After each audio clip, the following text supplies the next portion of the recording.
Hello everyone, it's actually not been that long. In this video I decided to speedrun getting every single HOI4 achievement ever. You see, Steam added these wonderful things called achievements a whole 2 decades ago in 2007, and ever since the average person has never really taken too much interest in them. However, we're going to become an outlier today. No longer will we be a plebeian, but rather a master of HOI4. I'm almost certain that if you said that you were a redditor in public, you'd probably get more admiration. Regardless, over the course of the next few months, we're going to be getting every single achievement in this game, whether I have to redo them or not. Now, the way HOI4 achievements work is that you need to play on Iron Man mode, which can't be saved, play on at least normal difficulty, and for most achievements you must start on January 1st, 1936, a whole 3.5 years before the big event happens. So let's have a look at our achievements and see what would fit being done first. I think we'll do like regular democratic or something. Alright, continue the new deal. I did do some pretty typical research and then tried getting off undisturbed isolation as quickly as possible. Unfortunately for me, however, I've played America like a grand total of 3 times, and the amount of well-spent time I've spent playing this game, so I have no idea how to really approach the focuses and get things off the ground as quickly as possible. I also started designing some pretty basic medium tanks.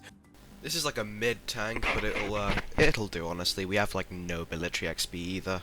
I also got my first achievement ever, Transport Tycoon, or in other words, have 1,000 convoys. I also set up a spy network in Casablanca to get the achievement Play It Sam. Apparently it's a reference to like a movie made in the 40s, despite the trailer being in 4K. What? It's like April 1939 now though.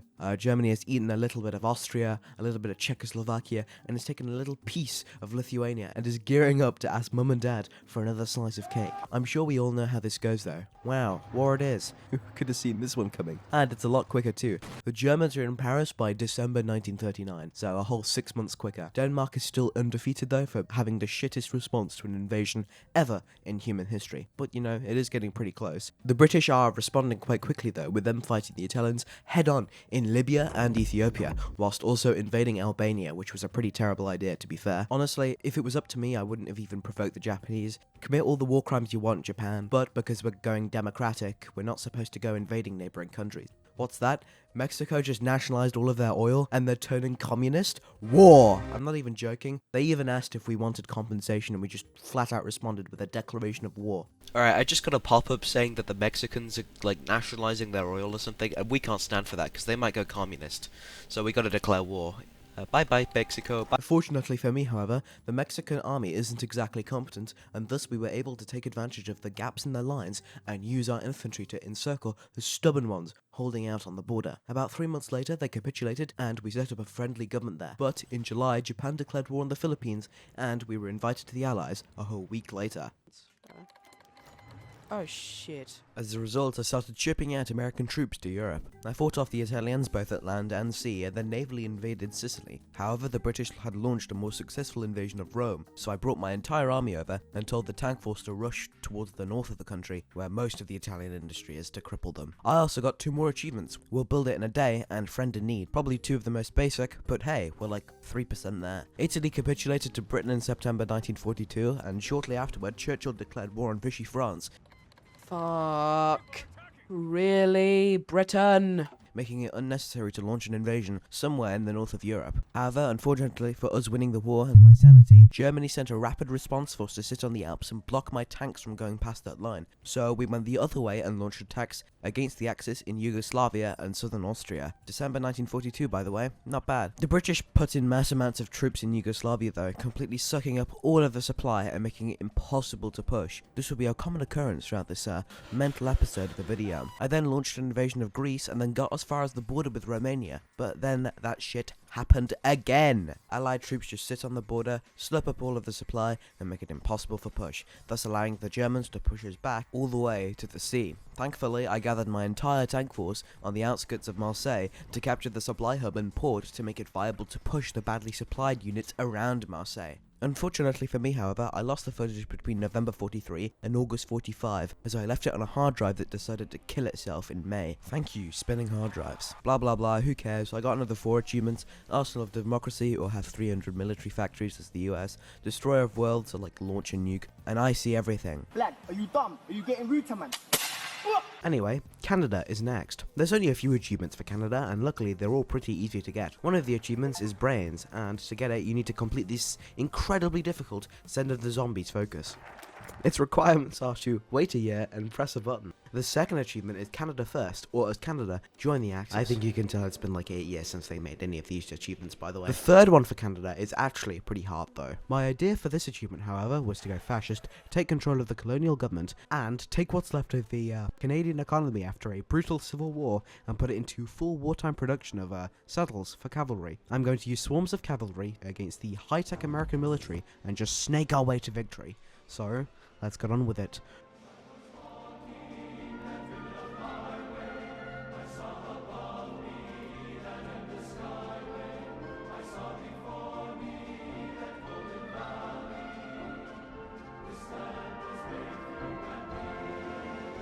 After a few failed attempts, the hordes of Canadian Mounties proved to be very effective against the American army, thus getting us all 3 achievements for Canada.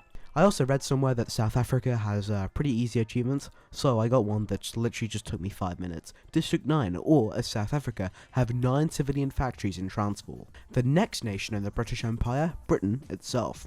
In 1936 it was a natural country, not like it is today where it's an increasingly depressing American vassal state with very little sovereignty and 90 IQ retards running everything. The return of the sausages. So, yeah, it was quite different. I got all of the achievements for Britain except one empire because I walked away from the computer. I just left the game on totally by accident and I didn't have a save. I also got another achievement by accident when I was playing Egypt to get the Free Egypt achievement. The achievement was Turing complete. It's a well-known bug in the, HOI4 achievement hunting community, and you can see Reddit posts from like 5 years ago talking about it. This game is unironically held together by like tape and hope.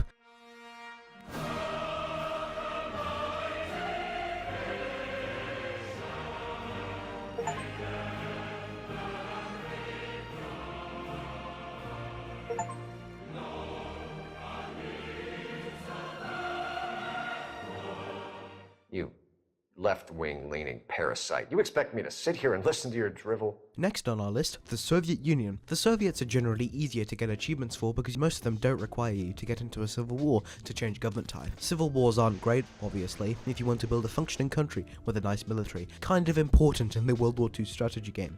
Sure, sticking with Stalin means that you're going to have to purge half your best officers because of his paranoia. My sister's name been taken from me! What is mental illness? But honestly, that's still a lot better than tearing the country apart and falling at least a year behind the Germans. Well, at least another year. In my first game, I messed up a bit. I forgot to enable historical mode, and because of that, a bunch of inconvenient things happened. Huh? Wait, why'd that happen? Oh, right. Like the Germans spiraling into a civil war. Understatement of the century there, by the way.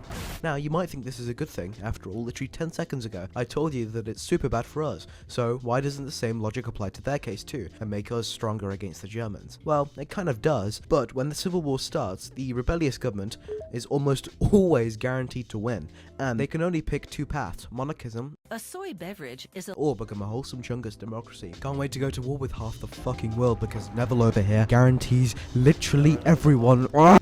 Regardless of the impending war with the entire world, I declared another war with Poland, it's over for you. Hopefully this is easier or I'm gonna have to restart. Poland and crushed it pretty easily. No miracle this time, Polish people. But before we get back to imposing Soviet dominance all over Europe, I just want to interrupt this video with a subscribe message. If you're enjoying the video so far, we're about 20% of the way through, then make sure to like and subscribe, it would really help out the channel. And yeah, let's get back to imposing Soviet dominance all over Europe. By the time the Polish government had been made friendly, the German monarchists had won their civil war and a military junta had been set up. After another year of building up, I decided to test out my amazing theory of going to war with half the world. Alright, let's see how this goes. Probably gonna have to restart anyway.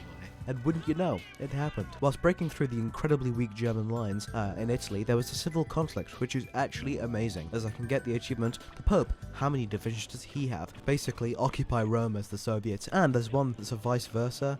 That's so hard, man. And speaking of achievements, we got one. We don't really like statistics. Germany was no more. The soy milk was not enough to bring back the Deutsches Kaiserreich. After achieving something in my life, I liberated Austria and then helped out the Italian Republicans by destroying Mussolini's army. When the bold man capitulated, all of the land got transferred to me, and I got the funny achievement about the Pope. During the land transfer, I got the incredibly valuable Libya. After securing my new colonial... Wait, fuck, we're a communist nation. Yeah, after securing my new sphere of influence, TM, I put a liberating force in Libya and was planning it to use against the filthy British in Egypt. I also invaded Swamp Germany to make it easier for the eventual landings in Britain and make 1984 a reality. Poor Orwell, he lived in London in 1942. Alright, all of those were all easy, and we're going into the big leagues. The rather large, consortium, band, union, confederacy, Checkmate, Lincolnites!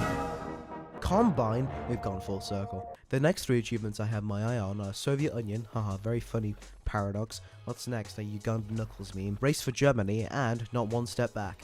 Most of these achievements, unfortunately for my sanity and your viewing experience, I don't want to waste it, were very similar. Stay historical, led declaration of war on Poland, and then led declaration of war on Germany. That's literally it. Doing loads of achievements unfortunately results in loads of repetition because you inevitably screw up half the time, or the game just ends up being like a right twat to you. So yeah, if we wanted to get this all done in 100 days, then we had to continue moving, despite the repetitions. When I was trying to get Race for Germany, I played 3 different games to get the timing just right before going in on the Germans. I tried declaring war on them very early, killing as much of them in East Prussia, and then pushing in Silesia and Pomerania. However, this weakened the Germans too much against the French, so they couldn't go and body the French in like 6 weeks like they did IRL. And because the achievement requires you to capitulate the Germans after France had fallen, without the Allies conquering another part of Germany, I couldn't get the achievement. The next game I declared too late. Right before they invited Romania and Hungary to the Axis, I had a paltry armed forces down there which got bodied pretty easy after they, declared war on me. I got the achievement after waiting for them just a little bit to break through the French lines near Belgium, making it all but guaranteed for them to win the Battle of France. Let's go! I got Soviet Onion by listening to your average Twitter leftist and taking the Trotsky pill. I declared a rival government in Ukraine to fight against the Stalinist hordes, and with a little dashing of antics, I won the civil war. Then, released all the countries that were needed to, be released, to make Russia into a very large, rotund onion. I also invaded Finland because, I don't know why, what could go wrong? There, done. Alright, let's move on to the next one. I've been jacked into the big plan. I see. East Asia, really just China for this video. China's a fun place in this game if you look past the bad supply, piss poor industrialization, and rampant famine and civil war affecting the entire country. But if you become strong enough, you can overcome those things with a little bit of trickery, and wouldn't you know it, you have a united China ready to crush the Russians, Allies, the Japanese, or alternatively, all three. Unfortunately for the Chinese people, however, war with Japan, especially in historical mode, is all but guaranteed, and without immense amount of cheese, it usually turns into a grueling affair because of the aforementioned, supply issues. Anyway, let's get into it. I played 2 China games, one as Mao Zedong, and the other as Xinjiang. The first game was a pretty bog-standard communist China game. First off, I invaded 3 of our different neighbours. Here they are on a map. This is really good for us, boost industry and helps our manpower. Look at communist China. When we start, there's not much to work with here. About a year into the game, the Japanese declare war on China, and China approaches us asking for a Chinese united front. Now, you could obviously just say no and work with the Japanese to crush the, the Chinese nationalists, which would be an option, but let's stick with the Chinese nationalists and set up the Chinese United Front. We definitely won't backstab them later. For the first year or 2 of the war, I just siphoned equipment from both the nationalists and the Soviets, and then proceeded to sit in a mountain preparing enough of a stockpile to win the war with one large Kaiserreich-style offensive.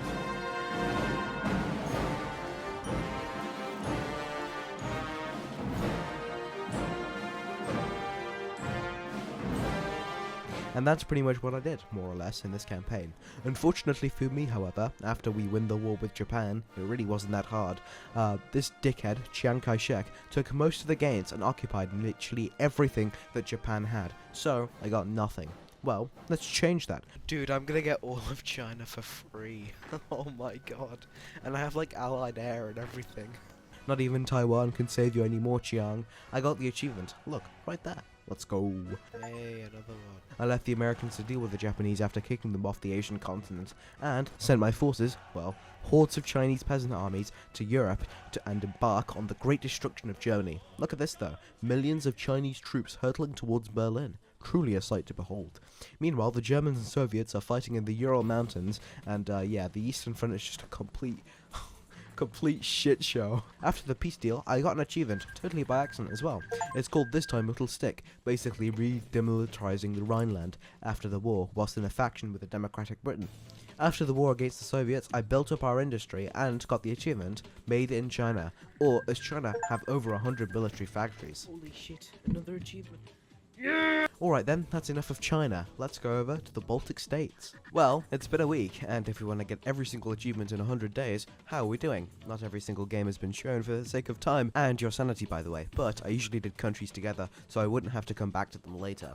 We've done America, both historical and alt-historical, Britain and its colonies, the Soviets, Communist China, and one of its warlords. Not bad for an entire week. We got 23 achievements and an average of 3.28 a day. Honestly, it's not amazing. Hopefully we can do better next week. Anyway, let's move on to the Baltic States. There are 4 achievements for the Baltic countries in Hearts of Iron 4, and I got all of them. Let's start off with Estonia. So, SD is Scandi. The goal? Conquer all of Scandinavia as Estonia. Yes, the tiny ex-Russian, please don't get mad at me Estonian nationalists. Anyway, the ex-Russian swamp that has like 3 people and a tree. But never mind, despite having no manpower, I triggered a very quick civil war and became fascist. In Finland, I stood up a rebellion and then puppeted them once the new government was more amenable to our values. Brown colour party pie chart. Now, the focus tree makes it look like you have a choice between either, getting Finland as cause or the Baltics. Lies. You can get both. So, I did. After justifying a few wars in our neighbourhood, I formed the Baltic nation, and suddenly I had manpower. Like,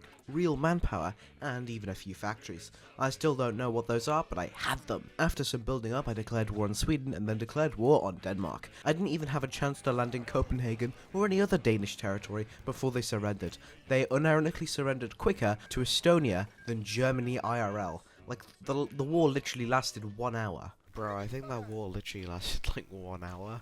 Oh my god. Everybody fears the might of Estonia. Danish stocks are down at the moment. After that incredibly successful campaign, next up, Norway. Now, the Allies got involved at this point, but I was able to capitulate Norway fast enough before the British and French got their grubby little hands all over the territory. Alright, next up, Latvia? What do we even have here? The achievement for Latvia is, this achievement is cheesy. Good one.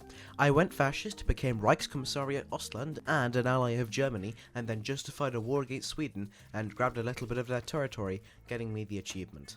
Boring. Next up, Lithuania. I loved this game, it was incredibly fun. The achievement is, this is going to be lit, or as Lithuania, hold all the capitals of your neighbours, Poland, Deutschland, and Latvia. I went monarchist this time and fostered a pro-monarchy uprising in Poland to unite the 2 crowns once again. Then I pacified Livonia. Is that what they call this place? Who cares? After a few years of building up, the Germans left me alone over Poland, but the Soviets still wanted to annex us. And when they asked to annex Lithuania, we said no, and then we responded with a full-on offensive onto their land. And oh my god, it is just so satisfying to just destroy Soviet troops in small little encirclements and capture major supply hubs. What the fuck? What? We had some trouble early on with the Soviets invading our old capital numerous times. Whilst dealing with that though, I ordered my main army to basically just hold the Soviets off on the main front. After some consolidation on the front, we had taken both Kiev and Minsk, 2 major supply hubs that opened the door straight towards Moscow. One pretty dumb thing that happened though was the Soviets were still able to occupy Bessarabia despite not owning most of Ukraine. I love you, Paradox, you make such good games. And after about 2 years of fighting and a temporary informal alliance with the Axis, the Soviets were utterly destroyed as a concept. After the war, I released Russia as a puppet and then ciphered pretty much everything I could from them. Look how many factories there are in the top bar. That is genuinely disgusting. Without going to war in Russia, the Axis is either really strong or really weak.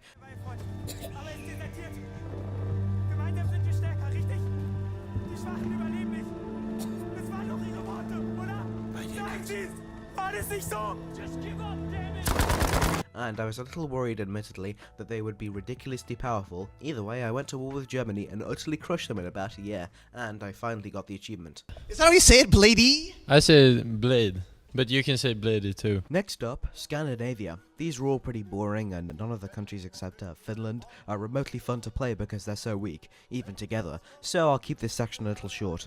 In Norway, I got the Northern Lights. I went to war with all of Scandinavia and then got them into my faction as puppets. It really was that simple. With Denmark, however, I got an achievement too. Everything is awesome. It's a reference to the Lego movie.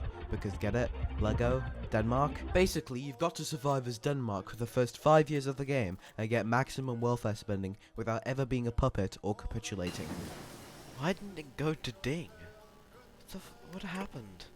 Huh? The only thing you really need to do is set the game to non-historical and make sure that Germany goes ahistorical. That means that they won't declare a war on you to get better access to the iron mines of Norway. Next up, Sweden. As plays Sweden, nuke Denmark. Beautiful. I went brown political party, formed Scandinavia, and then helped the Germans on the horror show that is the Eastern Front. However, that colour is very nice. I like map painting with it. But it does mean that you are entitled to a beautiful new blue passport. After the war, I released Denmark as an independent nation and then justified a war goal on them and nuked them.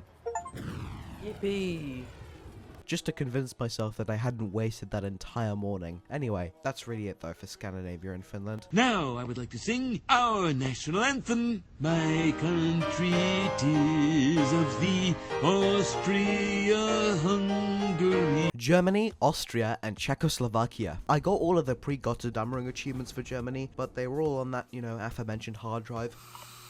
It sucks, but there's literally nothing I can do with it. There are 2 I have on video though. True Blitzkrieg, basically capitulate Poland and France before January 1st, 1940. Honestly, the entire game was super quick. I invaded Poland in like May 1938 and destroyed France like 2 weeks later. No! It can't be! No! Following that debacle for the Allies, I was able to land in Yorkshire and ship the entire German army over in a few days. I landed in Hull. No man would ever want to land in Hull. Logistics? What's that? Is the number green or red? And after a few days, just like that, the entire British and French empires, which both took several hundred years to build, were now under new management in a few weeks. Then I world conquested by invaded America, then the Soviets, and then Japan, and got a few achievements that technically every country can get, like a Land of Fire, nuclear bombing Tierra del Fuego, or around Eurasia in 80 days. There were also 2 others that we needed to focus on before we move on to Poland though. Czechoslovakia and Austria. I got Antischluss, control all German starting territory as Austria. I did the European Union path for Austria and used all of the armies of Poland, Hungary and Czechoslovakia to take down communist Germany with reasonable effectiveness. Then I just annexed them in the peace deal. Yes! Let's go. The other one is Munich Disagreement. Wait, is this about current year? No? Anyway, the Munich Disagreement seems pretty easy on paper, but then you realize you're playing Czechoslovakia, not exactly an amazingly powerful country, and you're fighting against the Germans, arguably the strongest power in the world in HOI4. So, for this to work, we're going to have to buddy up with a world power next to us. The democracies of Europe, like France and Britain, well, we know how that turned out IRL, so I'm good thanks. Our only real option is to instigate a communist revolution, take half of any country in your immediate vicinity, I chose Romania, and allow mass numbers of Soviet troops to drive deep into German territory because now they have a land access route to you. Absolutely beautiful scenes, by the way. Yeah.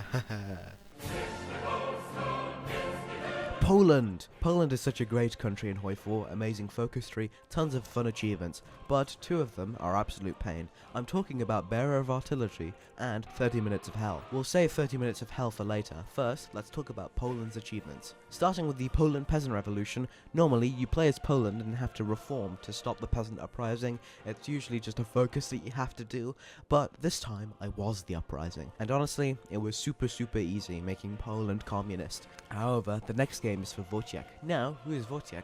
Wojtek was a Syrian bear born in Iran that was later adopted by the Polish Resistance Army. And this bear literally helped to move crates of ammunition and artillery shells during fighting like battles and stuff. He literally fought with the Polish Resistance Army in Monte Cassino in Italy. What the After the war, he was transported to Scotland with the rest of the 22nd Polish Company, and he spent the rest of his life in Edinburgh Zoo. He died in 1963. Rest in peace.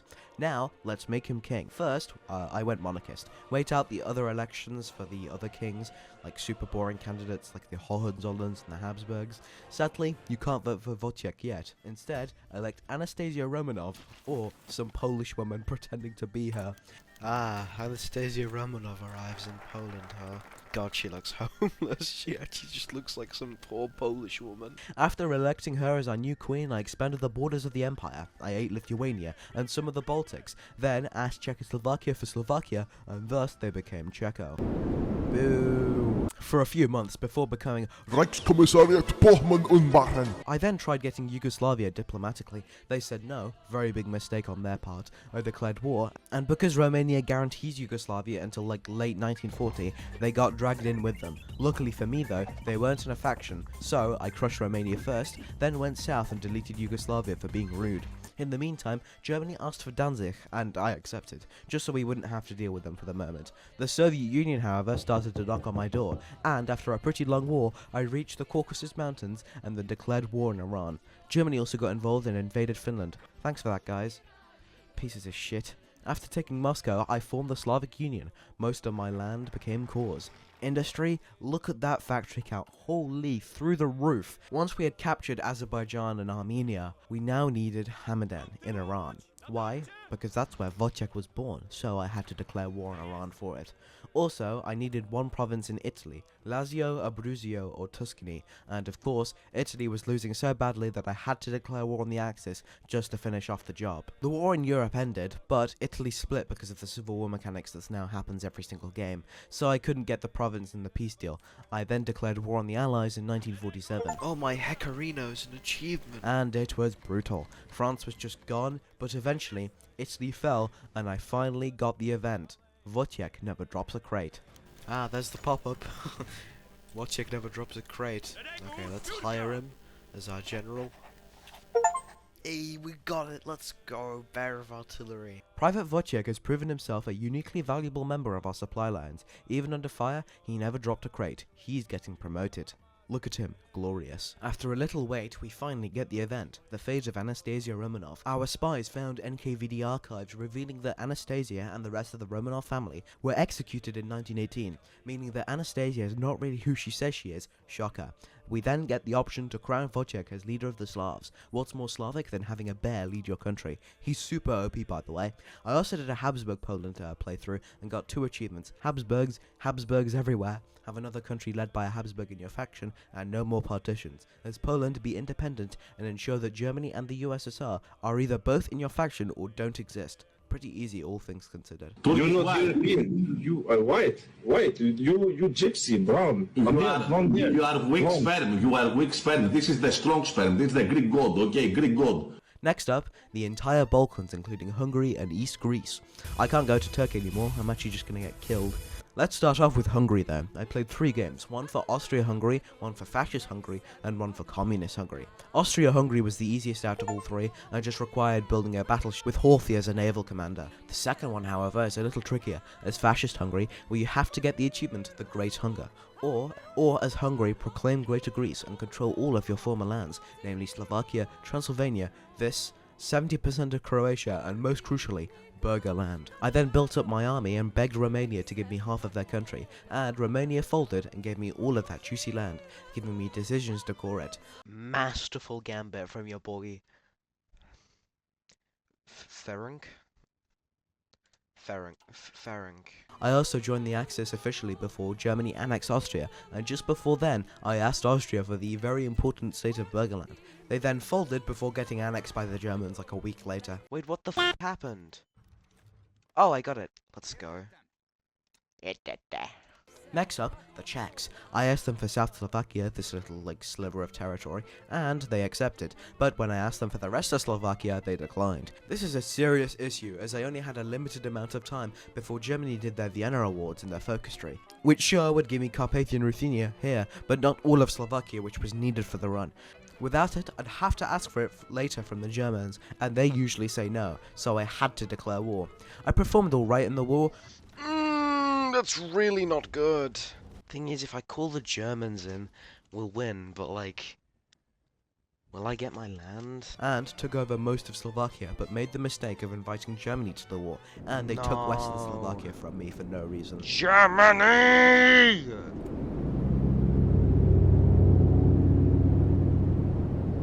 Alright, game 2, nothing happened, and we're back at the same place. And wow, would you look at that? I just added a little bit more artillery to my units and another 10 division, and I was able to take all of Czechoslovakia with no pesky Germans getting in the peace conference. Then I asked Yugoslavia for my rightful territories in Vojvodina, as well as Croatia and Banat, and we got it.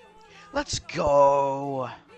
The other game was just communist. I invaded the Soviet Union, somehow became friends with the Germans despite being communist, and then I asked for Leningrad from the Germans and got an achievement. 33 achievements, a lot better than last time. Our average for week 2 was nearly 5 achievements a day. The all-time average now is 4 a day, so it's definitely better than last time. For Romania, I did 1 achievement, neither death nor dishonor. Basically, I have to make it until 1942 with all my starting states and control either Berlin or Moscow. This is super easy, just take out the threats to your national security with the added benefit of hindsight, and a few too many hours in this game. I conquered Bulgaria with the focus tree, and then did the same to the Hungarians, making Romania a little chunkier on the map.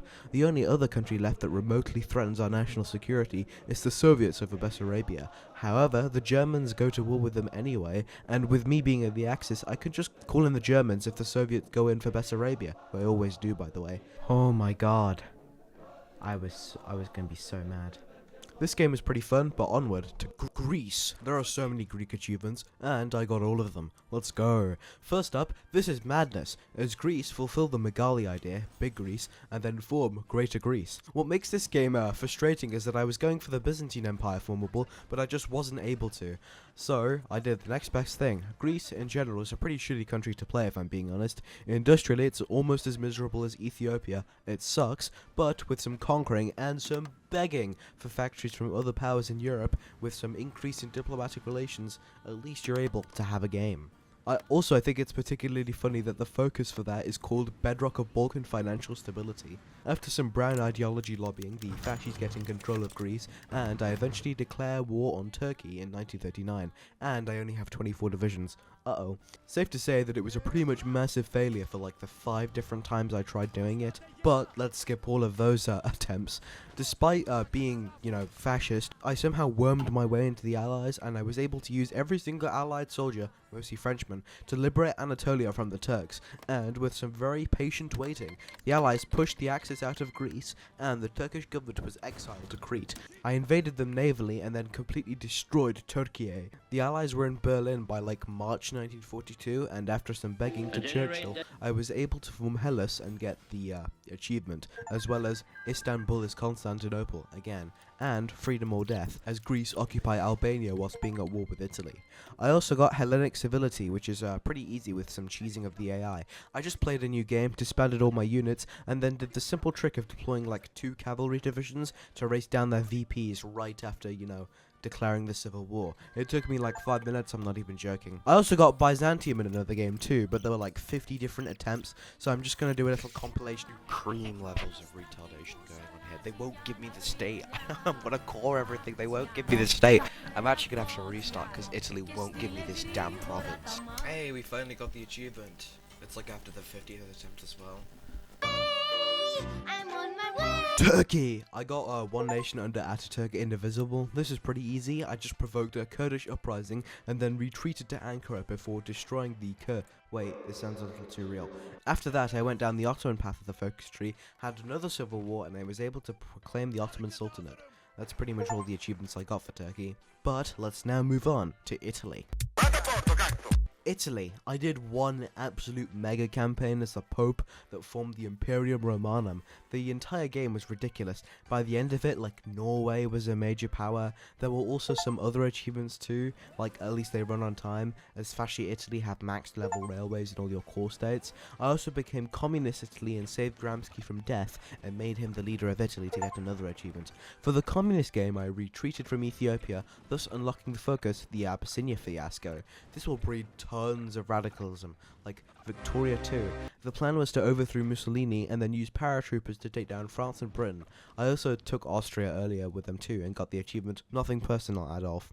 I declared war on France in February 37 and para-dropped all of their VPs, combining it with a frontal assault on the border, and after a few days of fighting we had captured enough of their cities, down to the point where they surrendered. to prepare for a land war with the US, and it was easy. They were gone in a few months too, getting us the achievement Pizza Time. Nice.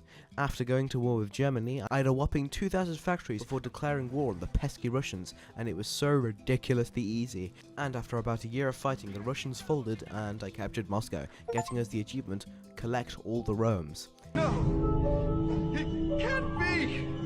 No! France is easy. I did two different paths, democratic and monarchist. Let's start off with the Restore Napoleon path. I got nearly all of France's achievements in this game, and also released myself as Kurdistan to get the achievement House of Kurds. Good one, Paradox. The entire game was pretty cool though. I conquered the entirety of the Low Countries, restoring France mostly to her natural borders. Then I looked towards the south to get revenge for against the British for the Peninsular War like 200 years ago.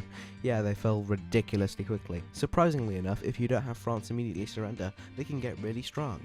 We got the achievement Vive la Jeune École, as France have 150 destroyers and the maximum torpedo launching technology before 1945, which was really easy as you can just steal other people's ships. I invaded Ireland before the British were done justifying on them via their focus. They still declared the war goal though, which I wasn't expecting. They launched an invasion of Belgium, which got me really worried whilst I was invading Ireland, but they were pretty easy to push back into the sea after a little bit of fighting. I used a larger navy and a superior air force to knock the British out of the French Channel, and then landed in Dover and Portsmouth. What's even better is that they were completely caught off guard. This ended the war and I annexed all of Britain to get the Perfidious Albion achievement. But I didn't tell you one small little detail. Germany joined the war against them, and whilst I got nearly everything I wanted from the British, I didn't get the Isle of Man. The Germans took it. Thank you, AI. Oh, wait. No. And because of that incredibly small technicality, I didn't get the achievement. Whatever, who cares? I got the achievement, second time's the charm. Or as France, occupy Moscow whilst Napoleon VI is your country leader. New achievement! The game for France I did was a democratic one where I said fuck off to the British and left them alone, and decided to go all in on the Little Entente, consisting of Czechoslovakia, Romania and Yugoslavia, as well as some other places to, take down the pesky Germans. I got the Big Entente, have all German cores owned by you or someone in your faction after completing the Little Entente focus. I also got Vive la France, basically survive, by leaving the game on AFK for like 40 minutes. That's all of them though. 37 achievements, a little better than last time, but not by much. I did Romania, France, Turkey, Greece, and Italy in this session, and our average was 4.42 across all time, which is a little higher than last time. 10 reasons why South America is better and more based than North America. Número 1. Eduardo. South America. I know it's not a country unless you live in like COD Ghosts or something. New dog model is taken from high-resolution scans of an actual SEAL Team Service dog. But it's easier to just cover them as they're all pretty much the same anyway. Wait, fuck, that sounds racist. I got 12 achievements in South America. Well, I actually got more, but the footage has been destroyed because of this piece of shit hard drive. I'm not gonna bore you to death though. The only remotely interesting path in South America is getting Hodor to lead your country. The way you do that is by waiting for Germany to go ahistorical, just turning off historical focuses, and ferrying him over to Argentina and making him form the Fourth Reich in South America. So what you can do afterwards is get cores all over Germany, as well as form the United South American Nation, which means you get cores on all of South America, or like Latin America or whatever, and also on Germany, which is incredibly overpowered. Yeah, bro, actually no one came over. What are you talking about? And finally, the one that you've all been waiting for. 30 minutes of hell, or as Poland in the 1939 start date inflicts over 1.8 million casualties to the Germans. The 1939 start date is like 2 weeks before World War II IRL, and the focus for war with Poland is already done by the time you put it up, so they really declare in like late August, meaning that we only have a few days to prepare for what we're going up against. For the first attempt I released all the countries I could. Czechoslovakia, Ukraine and Belarus were now my puppet states, to make sure that I had some extra factories available too, once I was reduced to a few tiles of territory. I set up a full backline near Krakow and used the border with Czechoslovakia to make a defensive line a little thicker. Finally, Germany declared war on us.